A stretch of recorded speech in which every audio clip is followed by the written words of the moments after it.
설날 잘 보내셨습니까?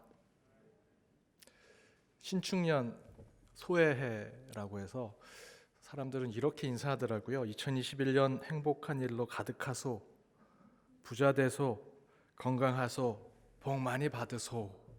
소해해라고 해서 소소소 이렇게 얘기합니다. 어떤 인사든 서로 축복하고 건강하며 잘 되는 한 해가 되었으면 좋겠습니다. 저희도 한번 이렇게 인사해 볼까요? 한 해 건강하소, 행복하소, 은혜 받으소. 우리 옆에 있는 분들과 함께 인사 나누도록 하겠습니다.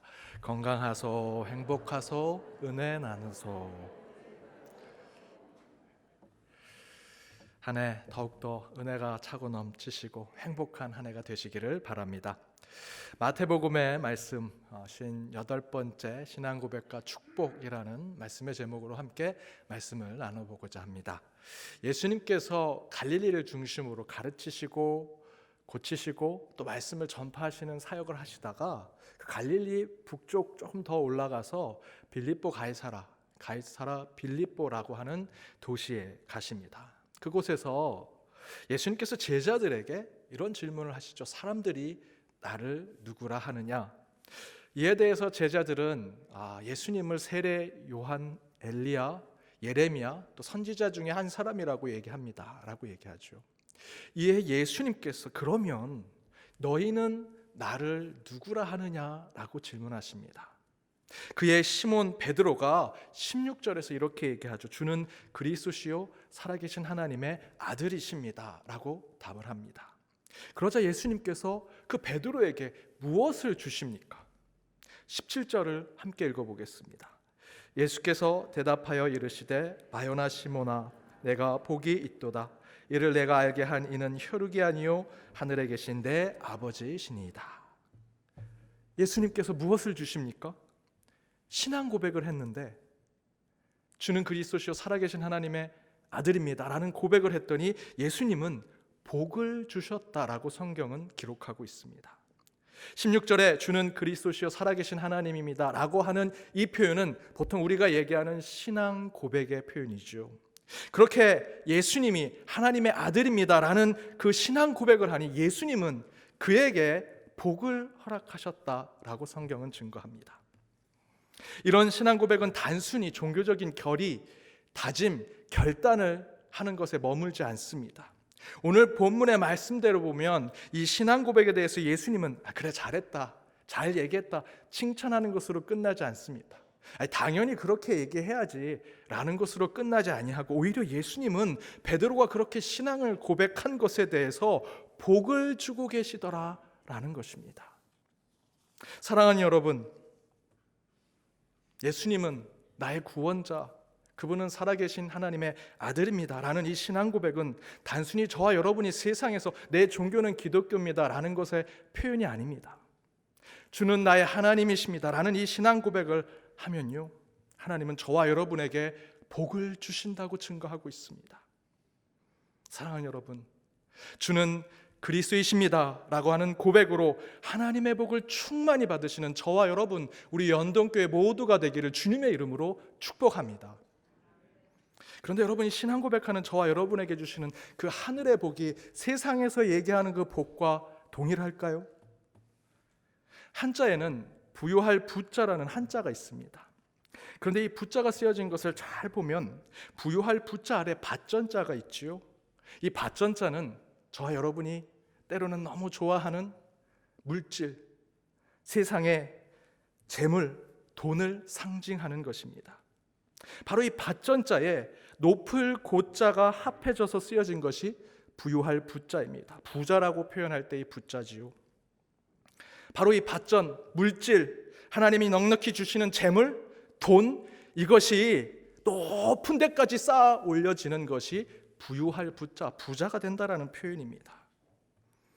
그런데 재밌게도 이 부자를 표현하는 부요할 부자, 곧 물질과 재물이 지붕 안에 있는 그 재물과 부유함이 채워져 있는 그 모습이 이 위에 보시면 지붕으로 닫혀져 있는 것이죠.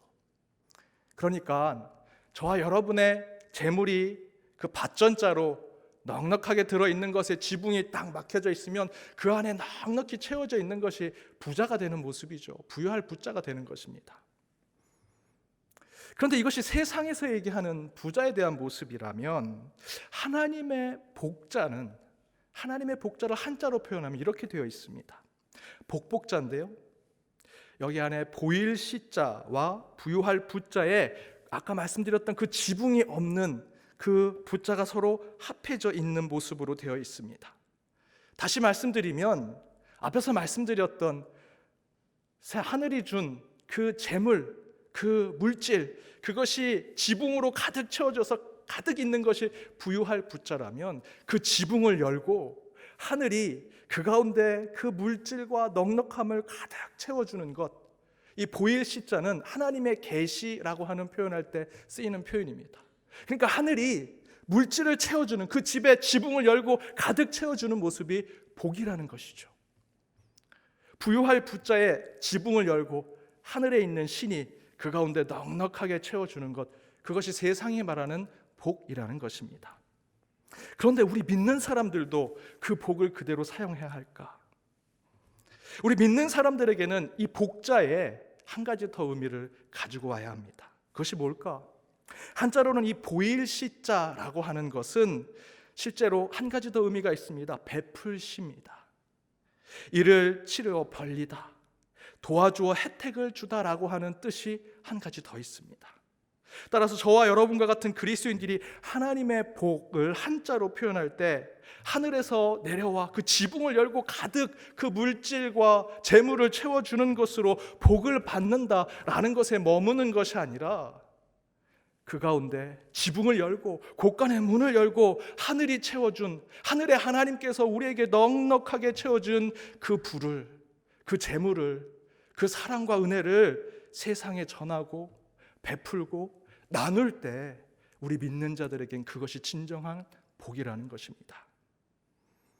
단순히 부자가 되고 내 곳간이 채워졌다고 하나님의 복을 받는 것이 아니라 하나님께 받은 그 넉넉함, 그 사랑과 그 은혜, 그것을 나누고 베풀고 버릴 수 있는 자가 될 때 저와 여러분은 진정한 복받은 자가 될 수 있다는 것입니다.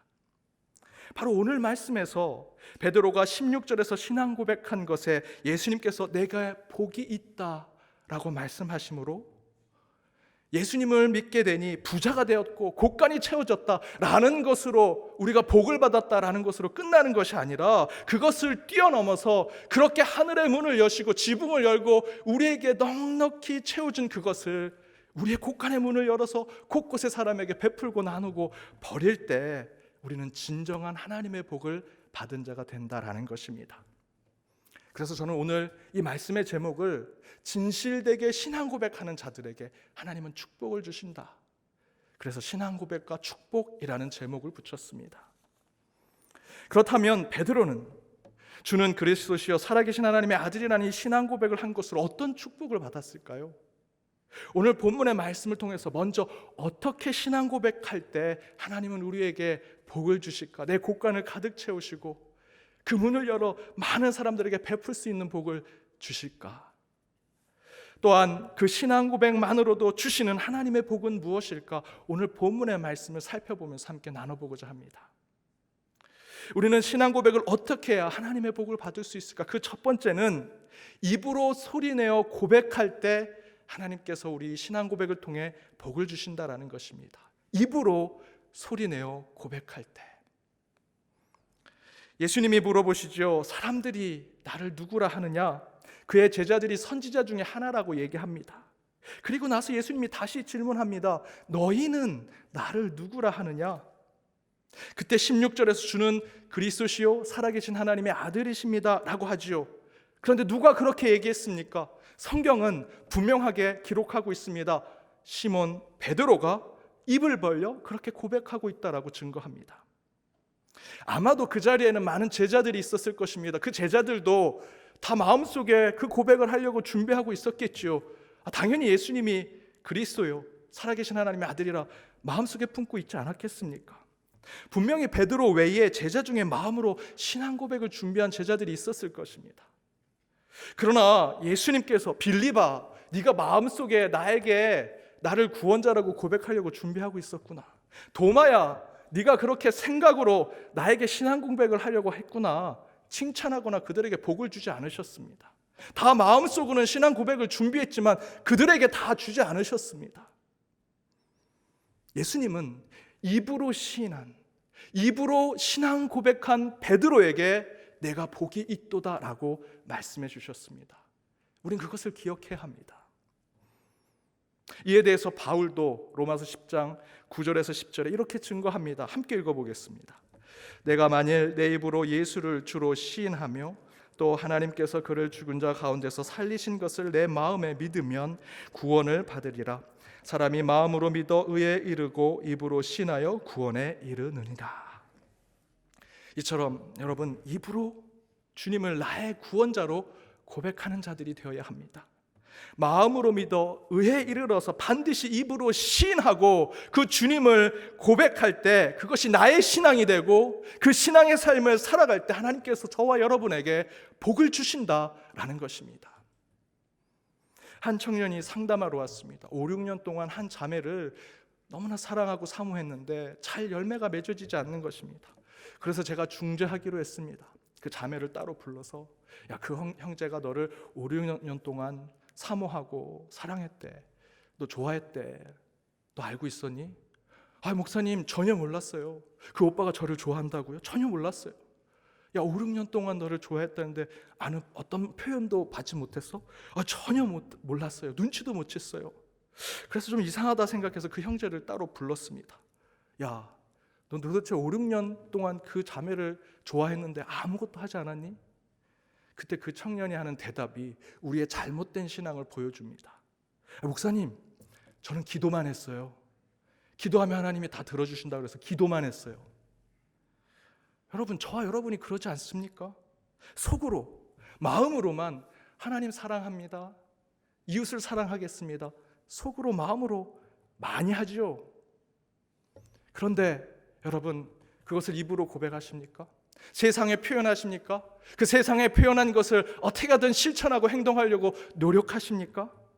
여러분, 하나님이 원하시는 것은 입으로 주의 사랑을 고백하고 세상에 알리고 그것을 실천하고 행동하고자 노력하는 그리스도인의 모습이라는 것입니다. 그때 저와 여러분에게 복이 임할 것이다.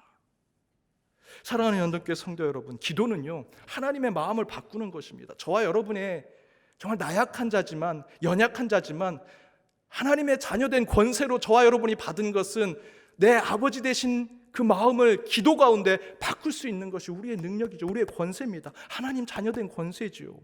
그렇게 우리의 기도로 인해 하나님께서 준비하고 예비하신 계획과 마음을 바꾸셨다는 것은 이제 하나님께서 저와 여러분에게 하나님이 준비하신 그 복을 쏟아부을 준비를 하고 계신다라는 것입니다. 하나님은 이제 우리가 기도한 만큼 그에 대해서 수고하고 행동하고 실천만 하면 그에 대해서 복을 주시려고 하시는데 저와 여러분은 어떻게 하고 있습니까? 기도만 하고 있죠. 기도만 하고 땅에 누워서 떡이 떨어질 것만 기다리고 있는 것이 저와 여러분의 신앙의 모습 아닙니까? 그러나 여러분, 간절한 기도로 하나님의 계획과 마음을 바꾸셨다고 확신하신다면 이제 여러분이 기도한 것은 베드로처럼 선포하고 말로 세상에 알린 후에 실천하고 행동하는 참된 그리스도인의 모습이 저와 여러분 가운데 보여져야 합니다. 바로 그때 하나님은 준비해 주신 큰 복을 저와 여러분에게, 여러분의 가정과 이 교회 위에 보여주시리라 믿습니다. 그 큰 하나님의 복을 받으시는 저와 여러분이 되기를 간절히 바랍니다. 두 번째는 제3자의 고백이 아닌 나의 고백을 할 때 그 신앙 고백은 우리의 축복이 된다는 것입니다. 13절, 14절에서 사람들은 나를 누구라 하느냐 묻죠. 별로 중요한 질문 아닙니다. 여기서 중요한 것은 그 다음에 나와 있는 15절, 너는 나를 누구라 하느냐? 박장로야, 최권사야, 이 집사야, 너는 나를 누구라 하느냐라는 질문, 이것이 중요한 것입니다. 이에 대한 대답을 듣길 원하셨다라는 것이죠. 가끔 성도님들이 찾아오셔서 이렇게 말씀하십니다. 목사님, 요즘에 어떤 목사님 설교가 참 은혜롭습니다. 목사님, 제가 유튜브 듣는데 어느 목사님 유튜브 설교가 너무 좋더라고요. 목사님, 주일에는 제가 목사님 설교 잘 듣습니다. 하지만 주중에는 다른 교회 목사님 설교 좀 듣고 있습니다. 그렇게 얘기하시면 목사님, 제가 기분이 좋을까요? 나쁠까요? 솔직히 말씀드리면 적어도 저는 기분이 나쁘지 않습니다. 전혀 나쁘지 않습니다. 목사는 말씀을 전달하는 도구일 뿐입니다. 제가 신학교 때 설교학 교수님께서 항상 성언 운반 1년, 목회자는, 설교자는 말씀을 성도들에게 전하는 도구일 뿐이다. 그런 것에 전념해야 된다. 내 인간적인 모습은 전혀 생각하면 안 된다. 그때 그 가르침을 받았기 때문에 제 설교가 아니더라도 다른 설교가, 다른 목사님의 설교를 여러분이 은혜 받으신다면 저도 기쁩니다. 솔직히 기쁩니다. 하나님의 말씀이 잘 전해지고 우리 성도님들이 그곳에 은혜 받으면 그것 목회자들 다 좋은 일이지요. 단지 저는 제 설교가 아니고 다른 목사님의 설교로 은혜 받은 것에 혹시 내가 조금 더 부족한 것이 무엇일까, 더 고쳐야 될 게 무엇일까 생각하고 고민하고 기도하게 되죠. 도전받게 됩니다. 그렇다고 여러분 일부러 찾아오셔서 목사님 설교는 주일만 듣습니다, 주중엔 다른 설교도 이렇게 얘기하시면 안 됩니다. 여러분은 다른 교회 목사님 좋아하실 수 있죠. 유튜브 듣고.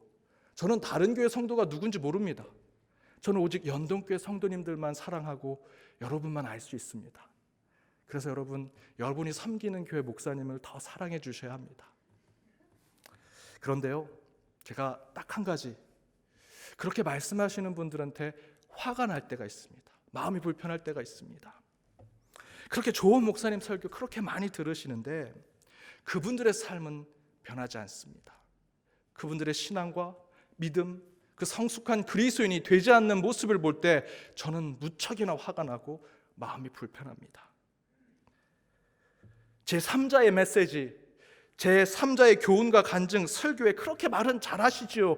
여러분 은혜 받았다, 눈물 흘렸다, 너무 좋더라 얘기는 잘하지만 정작 그것을 여러분의 삶에 적용하지 않더라는 것입니다.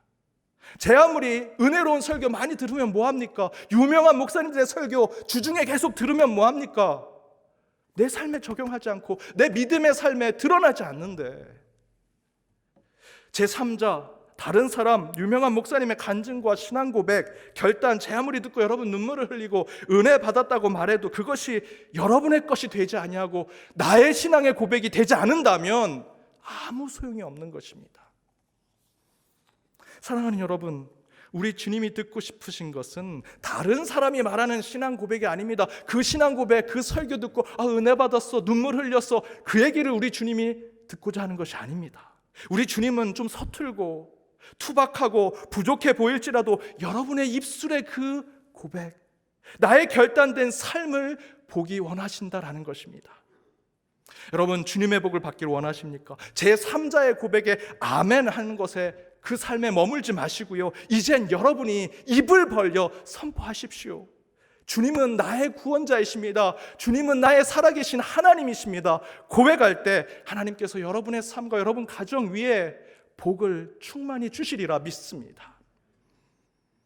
그렇다면 이제 또 다른 두 가지, 신앙 고백만으로도 하나님이 주시는 축복은 무엇일까? 하나는 그 신앙 고백을 통해 하나님은 우리의 영적 정체성을 바꿔주시는 복을 주신다라는 것입니다. 앞에 말씀대로 15절에서 제자 모두에게 너희는 나를 누구라 하느냐라고 물으시죠. 그 질문에 오직 베드로만이 입으로 시인하고 고백함으로써 하나님의 복을 받게 되었습니다. 그때 베드로가 받은 구체적인 복이 나옵니다. 18절에 나오는데요, 함께 읽겠습니다. 또 내가 내게 이르노니 너는 베드로라. 내가 이 반석 위에 내 교회를 세우리니 음부의 권세가 이기지 못하리라. 베드로가 인격적인 하나님 예수 그리스도를 만나고 그의 이름이 게바에서 베드로로 바뀝니다. 처음에 그렇게 바뀐 이후에 다시 한번 너의 이름이 바뀌었다, 너의 정체성이 바뀌었다라는 것을 확인하는 것이 오늘 말씀입니다. 18절에 내가 이제 게바가 아니라 베드로라 라는 이름이 바뀐, 새로운 영적인 정체성이 바뀐 것을 보여주지요. 이름이 바뀌었다라는 것은 새로운 정체성, 새로운 삶, 새로운 인생길을 걸어가게 되는 것을 이야기합니다. 창세기 17장 5절에 보면 아브라함이 아브라함이라는 이름을 받게 됩니다. 그렇게 이름이 바뀌면서 그는 영적으로 한 가정의 가장, 한 부족의 족장으로서의 삶이 아니라 이제 그는 믿음의 조상 열국의 아비가 되는 새로운 정체성을 갖게 되었습니다. 복이지요. 창세기 32장에 보면 야곱이 이스라엘이라는 이름으로 바뀌게 되지요. 그는 영적으로 그렇게 이름이 바뀌면서 여러분 아시는 것처럼 야곱은요, 쌍둥이의 둘째로 태어났습니다. 항상 엄마 치마폭에 있었어요.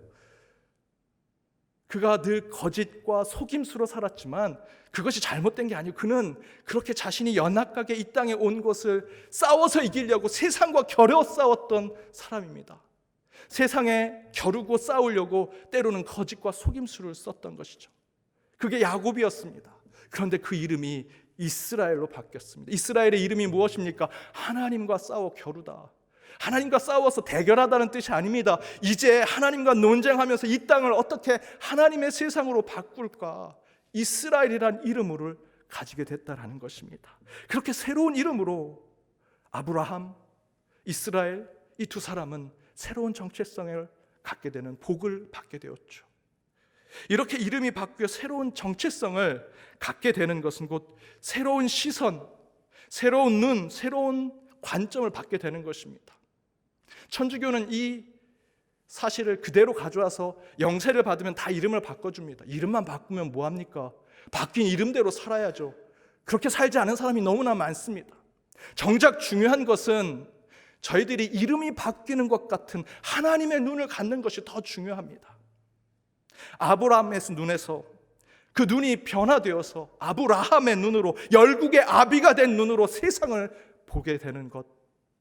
야곱의 시선에서 그 시선이 바뀌어 이스라엘의 시선으로 세상과 겨뤄 하나님과 함께 이 땅을 새롭게 바꾸는 복을 받는 것. 게바의 관점에서 그 관점이 변화되어 이제 베드로, 하나님이 세우신 이 교회를 반석 위에 세우는 그 관점을 갖는 것. 여러분, 그것이 복된 삶이지요. 한 가지 질문 드리겠습니다. 왜 하나님께서 우리 인간을 마지막 날 창조하셨을까요? 여러분 어떻게 생각하십니까? 인간은 만물의 영장입니다. 성경 말씀대로 보면 인간이 하나님의 형상에 가장 가까운 존재이지요. 그렇다면 맨 앞에 첫째 날 빛이 만들어지기 전에 저희들이 만들어지면 세상 모든 하나님의 피조물을 우리가 다스리고 관리하고 그런 능력이 우리 가운데 있었을 텐데, 우리가 제일 먼저 만들어졌어, 제일 먼저 창조됐어 라는 자랑스러움이 있었을 텐데 왜 맨 마지막에 만드셨을까요? 저는 과학을 예전에 전공했습니다. 과학적인 사고를 가졌을 때는 진화론을 증명해 주는 표현이구나. 인간이 가장 고등 동물, 그러니까 마지막 때 진화된 존재가 인간이니까 창조에서 마지막 순위의 인간이 그렇게 만드셔서 진화론과 창조론이 서로 연결시키는구나. 제가 그렇게 생각했었습니다. 만약에 그 진화론이 맞다면 우리 인간 위에도 계속 뭔가가 진화되는 존재가 있어야죠. 그런데 그런 존재는 없습니다. 그렇게 과학을 더 이상 성경에 또 제 신앙에 적용할 수 없어서 저는 아무리 어떤 것에 어떤 철학, 어떤 사상을 적용해도 성경이 제대로 보이지 않게 되어서 한때는 이런 생각을 했습니다. 불가지론적인 생각, 철학적 개념인데요. 우리 인간은 아무것도 모른다는 것입니다. 알 수 없다라는, 알 수 없는 영역이 있다는 것이지요. 그래서 저는 성경을 보면서 왜 하나님이 인간을 마지막 날 만드셨을까? 하나님이 알아서 하는 거지, 우리가 알 수 없어, 그 영역은 하나님의 영역이야 라는 것으로 살아갔던 때가 있었습니다. 그런 가운데 저는 인격적인 하나님을 만났습니다. 베드로처럼 신앙 고백을 했습니다. 주는 나의 구원자이시고 살아계신 하나님의 아들입니다. 눈물을 흘리면서 신앙 고백을 했을 때 하나님께서 제게 은혜를 주시고 복을 주시는데 새로운 눈을 뜨게 하셨습니다. 새로운 시선으로 세상을 보게 하셨습니다. 그때 이 질문은 제게 다르게 다가왔습니다. 왜 하나님께서 마지막 날 인간을 창조하셨을까? 인간이 만물의 영장이고 하나님의 가장 가까운 형상인데 그런 피조물일지라도 우리를 마지막 날 창조하신 이유는 이 세상 어떤 존재보다도 겸손하고 낮아지고 섬기는 자리에 있어야 한다라는 것을 깨닫게 하기 위함이다라는 것을 알게 되었습니다. 탈무드에 이렇게 얘기합니다. 왜 인간은 마지막 날에 창조되었을까? 한 마리의 파리조차도 인간보다 먼저 만들어졌다는 걸 기억한다면 인간은 결코 오만해질 수 없다. 이것이 우리 인간이 자연 곧 하나님의 창조 세계에 대한 정말 겸손한 마음을 가져야 하는 것을 가르쳐 주기 위해서이다. 여러분, 파리가 하나님의 창조 기준대로 하면 우리보다 먼저 창조됐습니다. 파리만 그렇습니까? 저 하등 동물, 하등 생명체도 저희보다 먼저 창조됐습니다. 저희가 오만할 이유가 없습니다. 교만할 이유가 없습니다. 저희들이 먼저 창조됐다면 하나님 머리 위에 올라가려고 했을 것입니다. 하지만 마지막 날 창조하심으로 세상 모든 하나님의 피조물을 때로는 그들을 보살피고 하나님의 마음으로 다스리는 마음을 우리에게 주신 것이지요. 겸손하라고. 그런 새로운 눈, 새로운 시선과 관점, 그런 영적으로 변화된 새로운 정체성을 가지고 세상을 보니까 세상이 더욱더 하나님의 눈으로 보이게 되고 저와 여러분은 아무것도 변한 것이 없는데 그저 하나님의 눈만 갖게 된 것으로 이 세상이 복된 세상으로 보이게 되더라는 것입니다. 사랑하는 여러분, 주는 살아계신 하나님입니다 라는 신앙 고백이 매일 매순간 여러분의 삶에 이루어질 때 여러분의 눈이 하나님의 눈, 하나님의 시선, 하나님의 관점이 되기를 간절히 바랍니다. 그때 우리가 보는 세상은 완전히 새롭게 될 것입니다. 여러분은 항상 복된 일들을 외치게 될 것이고 사람을 만날 때마다 새롭게 보게 될 것입니다. 그런 새로운 시선과 관점으로 늘 하나님의 복된 삶을 사시는 저와 여러분이 되기를 주님의 이름으로 축복합니다. 마지막 신앙 고백을 통해 하나님은 우리에게 하나님의 몸된 교회를 복으로 허락하셨다라는 것입니다. 여러분이 있는 이 연동교회는 여러분 축복입니다. 복입니다. 내가 이 교회 와서 어떤 시설을 사용할까? 어떤 편안함을 얻을까? 그런 거 생각하지 마시고요. 이 교회 자체가 나에겐 하나님 주신 복이구나라고 생각하셔야 한다는 것이죠. 예수님을 그리스도요, 살아계신 하나님이라고 믿는다고 고백하는 것은 어떤 수양이나 어떤 수련, 득도를 하기 위한 어떤 훈련의 과정이 필요한 것이 아닙니다. 오늘 말씀에 베드로처럼 담대하고 용기 있게 주는 그리스도시요 살아계신 하나님의 아들입니다라고 고백만 하면 하나님께서 주님의 몸된 이 교회를 복으로 허락하신다는 겁니다. 그런데 문제는 저와 여러분이 그러한 용기와 담대함이 없다는 것이죠. 그저 교회만 왔다 갔다 합니다. 누가 볼까 두려워하면서 내가 그리스도인 연동교회 교인이라는 것이 세상에 드러나는 게 때로는 창피하기도 하고 두렵기도 하는 마음으로 혹시 교회에 오신 거 아닙니까? 그런데 실제로 그런 우리의 모습이 오늘 본문의 말씀에서 가이사라 빌립보라고 하는 그 장소 안에 상징적으로 나타납니다. 여러분, 가이사라 빌립보는요, 환경적으로 천혜의 도시입니다. 헬몬산의 계곡물이 흘러서 콸콸콸 물이 넘치는 곳이죠. 여러분, 성지순례 가보시면 이스라엘의 예루살렘 또 요단강 곳곳도 그 물이 있는 곳에만 나무가 또 식물이 조금 있고요. 다 허벌판 광야의 사막과 같은 곳입니다. 갈릴리에 가야 조금 숲이 있고요. 그런데 그 갈릴리에서 조금 더 올라가면 그 가이사라 빌립보라고 하는 그곳은요, 그 헬몬산에서 내려오는 그 만년설의 물이 녹아서 정말 차가운 물이 곳곳에 숲을 이루고 있습니다. 과수들이 차고 넘치고요, 손만 대면 먹을 수 있는 열매를 얻을 수 있습니다. 천혜의 장소입니다. 또한 그곳은 보기에 너무 좋습니다. 그런데 유대인들이 살고 있지 않습니다. 그래서 유대를 지배하고 있는, 이스라엘을 지배하고 있는 로마 황제가 그 가이사라 빌립보를 자신이 가장 좋아하는 도시로 만들었습니다. 그래서 로마 황제의 이름을 따라서 가이사라라는 이름을 지었죠. 근데 또 다른 가이사라가 있습니다. 그래서 헤롯 빌립 2세가 자신의 이름을 따서 가이사라 빌립보, 빌립보 가이사라는 이름을 짓게 되었습니다. 그 의미가 무엇입니까? 황제, 왕의 이름이 들어간 거죠. 권력자들이 좋아하는 땅입니다. 그 권력자들에만 잘 보이면 그 땅의 일부를 받을 수도 있는 곳입니다. 얼마나 좋은 곳입니까? 또 다른 하나는 종교적으로 환경이 너무 좋아서 풍요와 다산의 신이 많은 곳입니다. 숲이 웅장해서 나무와 숲의 신인 판신이라는 하는 신을 우상 숭배하고 있었습니다. 더불어 그곳에는 로마와 가까워서 로마 황제를 신으로 섬기기도 했습니다. 자연 환경이 세상의 권력과 명예와 또한 종교적으로 굳이 하나님을 바라볼 필요가 없는, 하늘을 바라볼 필요가 없는, 그저 이 땅에 있어도 모든 것을 다 누릴 수 있는 곳이 가이사라 빌립보였습니다. 하나님이 필요 없는 곳이죠. 바로 그곳에서 예수님은 제자들에게 너는 나를 누구라 하느냐, 그 질문을 하신 겁니다. 이제 곧 십자가를 짊어질 것이고 모든 것을 버리고 죽음으로 가게 될 나를 너희는 누구라고 부르느냐. 그때 베드로가 주는 그리스도시요 살아계신 하나님이라고 고백하자 예수님은 그의 이름을 받고 하나님의 눈을 갖게 하는 축복을 주셨고요, 그 다음에 주신 축복이 바로 너를 통해 교회를 세우겠다 말씀해 주십니다. 우리 18절과 19절 함께 읽겠습니다. 또 내가 내게 이르노니 너는 베드로라.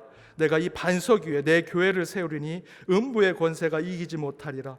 내가 천국의 열쇠를 내게 주리니 내가 땅에서 무엇이든지 매면 하늘에서도 매일 것이요 내가 땅에서 무엇이든지 풀면 하늘에서도 풀리리라 하시고.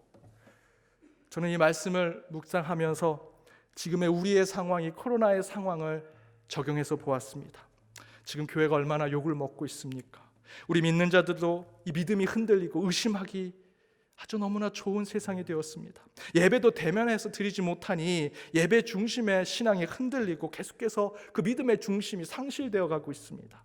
그러면서 세상은 과학과 이성을 얘기하죠. 이제 백신이 나오면, 치료제가 나오면 다 괜찮아질 거다.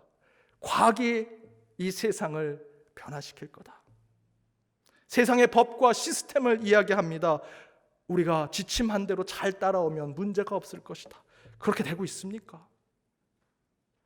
돈에 집착한 인간들은 수익을 낼 수 있는 곳으로 움직이고 따라갑니다. 앞에서 제가 말씀드린 대로 그 복의 의미가 뭡니까? 우리 믿는 자들은 그 복을 하늘에서 부어주신 것을 그 곳간에 쌓아놓는 것이 부가 아닙니다. 복이 아닙니다. 곳간의 문을 열고 지붕을 열고 사람들에게 나누고 베푸는 것이 우리에게 복이지요. 그런데 사람들은 그렇게 받은 하늘의 복을, 하늘의 물질을 꽁꽁 싸매고 더 이익을 찾는 곳으로 찾아가고 있습니다. 교회가 가르치고 교회가 인도하는 보이지 않는 무형의 가치와 진리에 사람들은 귀를 기울이지 않습니다. 그런데요, 바로 지금 이런 상황이 저와 여러분 우리 연동교회가 가이사라 빌립보라고 하는 그 도시 정중앙에 있는 모습과 같은 것이지요.